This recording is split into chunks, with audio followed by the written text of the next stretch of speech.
दोस्तों, मैं आदिल खान। बीजेपी के राज्यसभा सांसद सुब्रमण्यम स्वामी ने बीजेपी के अघोषित राम राज्य पर सवाल खड़े कर दिए हैं। उन्होंने महंगाई को आड़ बनाकर केंद्र की मोदी सरकार पर जबरदस्त निशाना साधा है।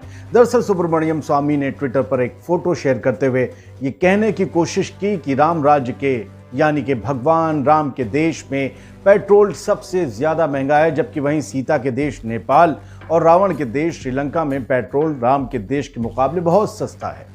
यानी कहीं ना कहीं सुब्रमण्यम स्वामी ने महंगाई के मुद्दे के बीच रामायण के प्रमुख पात्रों राम, सीता और रावण को लाकर खड़ा कर दिया है और बीजेपी को भी कटघरे में खड़ा कर दिया है। पूछा है, साहब अगर राम राज्य है तो महंगाई क्यों है, और महंगाई है तो फिर ये राम राज्य कैसा?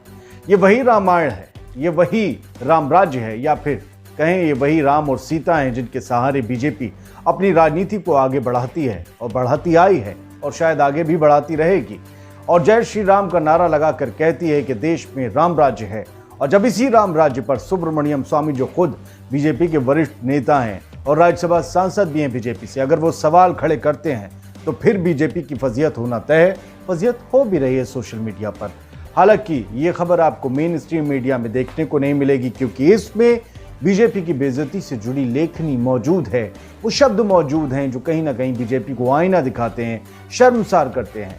दरअसल बीजेपी के राज्यसभा सांसद सुब्रमण्यम स्वामी ने मंगलवार को अपने ट्विटर अकाउंट पर एक फोटो शेयर किया जिसमें लिखा है, राम के भारत में पेट्रोल की कीमत 93 रुपए, सीता के नेपाल में 53 रुपए और रावण की लंका में 51 रुपए। इन फिगर्स में गड़बड़ हो सकती है, लेकिन ये बात तय है कि श्रीलंका में भारत की जो करेंसी उसके मुकाबले पेट्रोल सस्ता है, पाकिस्तान में सस्ता है, बांग्लादेश में सस्ता है, भारत में न जाने क्यों महंगा है।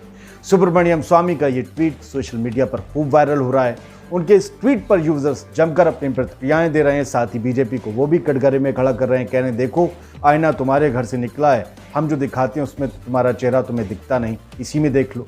यूजर क्या कह रहे हैं वो हम आपको बताएं, लेकिन उससे पहले आप ये जान लें कि सुब्रमण्यम स्वामी के इस ट्वीट की वजह क्या है। दरअसल वित्त मंत्री निर्मला सीतारमण ने सोमवार को अपने बजट भाषण में, जब वो बजट पेश कर रही थी, तो उन्होंने अपने बजट भाषण में पेट्रोल पर प्रति लीटर यानी फी लीटर 2.5 रुपए और डीजल पर 4 रुपए प्रति लीटर सेस यानी जिसे हिंदी में उपकर भी कहते हैं उसे लगाने की घोषणा की थी। हालांकि सरकार का कहना है कि लोगों की जेब पर इसका कोई असर नहीं पड़ने वाला है। अब अगर सेस लग जाएगा, उपकर लग जाएगा 2.5 और 4 रुपए, तो कैसे नहीं पड़ेगा असर, बताइए ना। लेकिन स्वामी जी शायद जानते हैं कि उनकी सरकार जनता को गोल गोल घुमा रही है, वो घूमने को तैयार नहीं। ये सच है कि भारत में कच्चे तेल पर इतना टैक्स और एक्साइज ड्यूटी लग जाती है कि पेट्रोल डीजल के दाम आम आदमी तक पहुंचते पहुंचते उनका दम निकाल देते हैं। मगर सरकार को दम निकलने से नहीं बल्कि दाम निकालने से मतलब होता है। सुब्रमण्यम स्वामी इससे पहले भी कई बार अपनी मोदी सरकार को आईना दिखा चुके हैं। याद कीजिए तो 3-4 दिन पहले उन्होंने लाल किले में हुई हिंसा को लेकर मोदी सरकार को मुश्किल में डाल दिया था।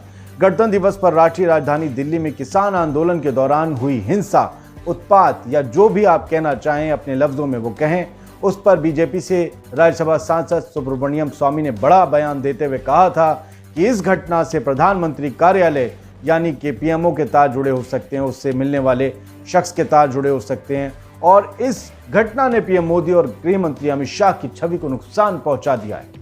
सुब्रमण्यम स्वामी ने इस घटना पर ट्वीट करते हुए शक जताया था कि लाल किले पर जो बवाल हुआ उसमें पीएमओ के करीबी भाजपा नेता का हाथ रहा है। उन्होंने कहा कि एक गूंज चल रही है, शायद झूठ हो सकती है या दुश्मनों की झूठी आईडी से चलाई गई है कि पीएमओ के करीबी एक बीजेपी के सांसद हैं, सदस्य ने, सांसद के साथी हैं, वो बीजेपी के सदस्य हैं, उन्होंने लाल किले में चल रहे ड्रामे में भड़काऊ व्यक्ति के तौर पर काम किया और इस पूरे मामले के लिए सुब्रमण्यम स्वामी ने उसे जिम्मेदार ठहराया। अपने उस ट्वीट में चेक करके उन्होंने कहा कि चेक करके सरकार इस बात की जानकारी दे कि उस आदमी का क्या रोल है। इतना ही नहीं, स्वामी ने अपने अगले ही ट्वीट में किसान आंदोलन में शामिल रहे दीप सिद्धू से जुड़े एक ट्वीट को रिट्वीट भी किया था। इसमें कहा गया था कि लाल किले की हिंसा में आरोपी दीप सिद्धू भाजपा सांसद सनी देओल का 2.5 किलो का हाथ वाले सनी देओल का कैंपेन मैनेजर रह चुका है उनके लोकसभा इलेक्शन के दौरान। तो ये सब कुछ चल रहा है और सुब्रमण्यम स्वामी एक ऐसे शख्स हैं जिनके बारे में बीजेपी के जो कार्यकर्ता हैं या बीजेपी के जो भक्त हैं वो ये कहते हैं कि ये बंदा सेल्फ गोल मार देता है। अच्छा, उनके इस बयान पे या उनके किसी भी बयान पे जिस पर बीजेपी मुश्किल में पड़ती नजर आती हो, बीजेपी कभी कोई प्रतिक्रिया नहीं देती। अगर सोचिए यही कांग्रेस के लोगों ने कहा होता, यही बात, यही फोटो उन्होंने किसी ने लगा दी होती, राहुल गांधी लगा दी, तो कहते भैया पाकिस्तान चले जाओ। हाँ, पाकिस्तान वाला तो मुसलमानों के लिए, उनके लिए इटली होता कि इटली में कितना है, लेकिन पाकिस्तान चले जाओ मुसलमानों से कहा जाता। लेकिन सुब्रमण्यम स्वामी से वो नहीं कहते। और सुब्रमण्यम स्वामी बड़ी महीन महीन चुटकियां ले लेते हैं बीजेपी से, और ऐसी चुटकियां हैं जो बीजेपी बर्दाश्त भी नहीं कर पाती और ऊपर ऊपर मुस्कुराती है, कहती है सब ठीक है, all is well, all is well. लेकिन ऑल इज वेल नहीं है दोस्तों, देश में कुछ भी ऑल इज वेल नहीं है। बजट आया, बजट के बाद इस जेब से निकाला ज्यादा, उस जेब में डाला कम। लोग तो सोशल मीडिया पे चर्चा कर रहे हैं कि क्या देश बेचने का इरादा है, जिसे देखो बेच देते हैं। अब आप जरा सोचिए कि सुब्रमण्यम के इस पेट्रोल वाले राम सीता रावण वाले जो ट्वीट है, जिसमें उन्होंने रामायण को महंगाई के मैदान में लाके खड़ा कर दिया है, उस पर जो रिएक्शंस आए हैं वो कैसे हैं। लोग पता है बड़े बड़े अजीब किस्म के भक्त हैं, वो कह रहे हैं कि भारत का वर्ल्ड क्लास ट्रांसपोर्ट देखिए, रेलवे देखिए, बस देखिए। भैया रेलवे और बस भारत की वर्ल्ड क्लास कब से हो गई? कब से वर्ल्ड क्लास ट्रांसपोर्ट हो गया? लोग आज भी टॉयलेट के पास बैठ के ट्रेन में सफर करते हैं दोस्त। कहाँ जी रहे, कौन सी इंडिया की बात कर रहे हो? यहाँ तो हिंदुस्तान में तो है नहीं, यहाँ साउथ ईस्ट एशिया में तो वो हिंदुस्तान बसता नहीं जिसमें वर्ल्ड क्लास ट्रांसपोर्ट हो गया हो। आप बुलेट ट्रेन में बैठ चुके होंगे, हमें तो नहीं पता वो कहाँ चल रही है। आप स्मार्ट सिटी जा चुके होंगे, हमें नहीं पता वो कहाँ बन चुकी है। आप पता नहीं क्या क्या देख चुके होंगे जो हमने नहीं देखा, जो किसी भी भारतवासी ने नहीं देखा। जो दिमाग रखता है, जो आंखें रखता है, जो कान नाक सब रखता है, उसने बुलेट ट्रेन और जो है ये जो सिटी है स्मार्ट सिटी वो नहीं देखी, उसने वर्ल्ड क्लास ट्रांसपोर्ट नहीं देखा। मेरे भाई पता नहीं तूने कौन सा देखा है।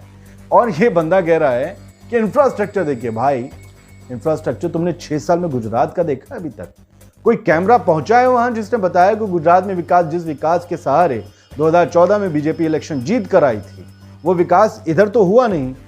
इस पूरे भारत के हिस्से में गुजरात से अलग अगर उसे कर दिया जाए, गुजरात में जो हुआ था वो भी नहीं दिखाया गया, वहां भी कैमरे नहीं पहुंचे आज तक, वो बताया नहीं गया जो मोदी जी का विकास था वो विकास था क्या।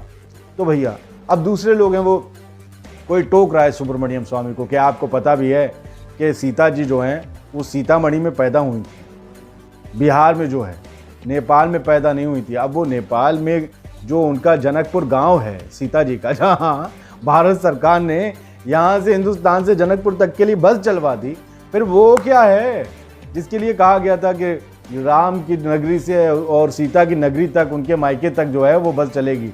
मतलब सरकार कह रही है वो मायका है, वे अब रामायण बता रही है वह मायका है, और ये भक्तिन बता रही हैं, ये भक्त बता रहे हैं कि जो है वो सीतामढ़ी में है।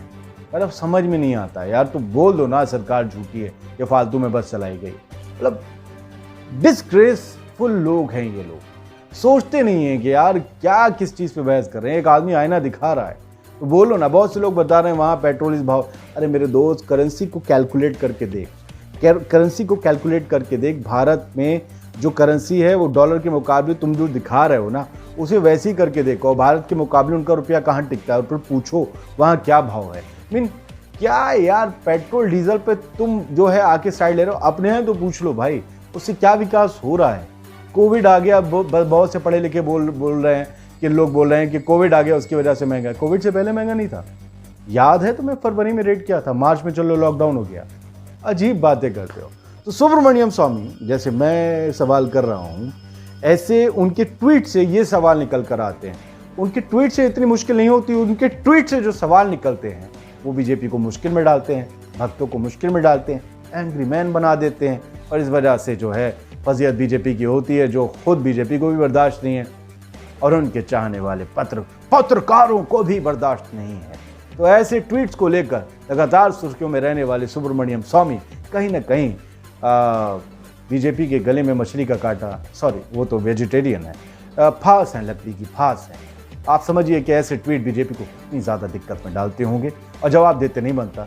देश और दुनिया देख ही रहे हैं, दुनिया क्या देख रही है, देश देख रहा है कितना महंगा पेट्रोल, सेंचुरी मारने वाला है पेट्रोल। ऐसा भी पहला 70 सालों में नहीं हुआ, ये 70 सालों में होगा। ये पी हम 100 रुपये लीटर पेट्रोल खरीदेंगे। वाह कितने अच्छे दिन हैं, मज़ा आएगा ना, मज़ा लेते रहिए। जय